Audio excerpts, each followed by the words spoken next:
Sarvamanthan news महाराष्ट्रामध्ये आपलं स्वागत। पाहूयात आजच्या टॉप 10 हेडलाईन्स।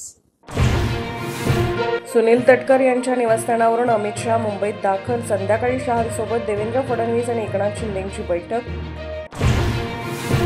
रायगडावर अमित शहांकडून शिवरायांना अभिवादन। मुख्यमंत्र्यांसह दोन्ही उपमुख्यमंत्र्यांकडूनही मानवंदना। शिवरायांच्या आदर्शावरच मोदी सरकार आधारित, शहांचे गौरवोद्गार। पाचाडमध्ये अमित शहांकडून मासाहेब जिजाऊंना अभिवादन। फडणवीसांसह शिंदे आणि अजित पवार, शिवेंद्रराजे आणि उदयनराजे हेही उपस्थित। रायगडावर शेवटच्या क्षणी एकनाथ शिंदेंच्या भाषणाचा निर्णय, मात्र अजितदादांना भाषणाची संधी नाही। शिंदेंची नाराजी नको म्हणून फडणवीसांनी आग्रह केल्याची चर्चा। छत्रपतींचा अपमान करणाऱ्यांच्या विरोधात कठोर कायदा करणाऱ्यांची राजभवनात शिवस्मारक उभारण्याची उदयनराजेंची मागणी।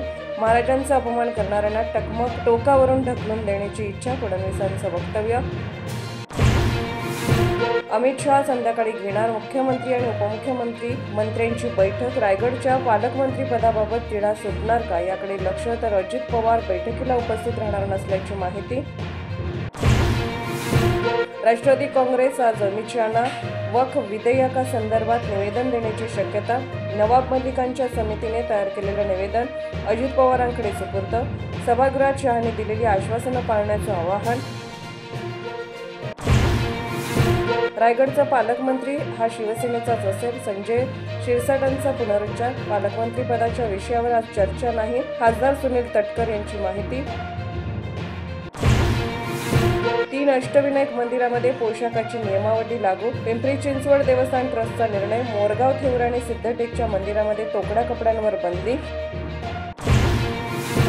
साताऱ्यात आज शरद पवार आणि अजित पवार एकाच बैठकीला उपस्थित। रयत शिक्षण संस्थेच्या बैठकीसाठी शरद पवार दाखल।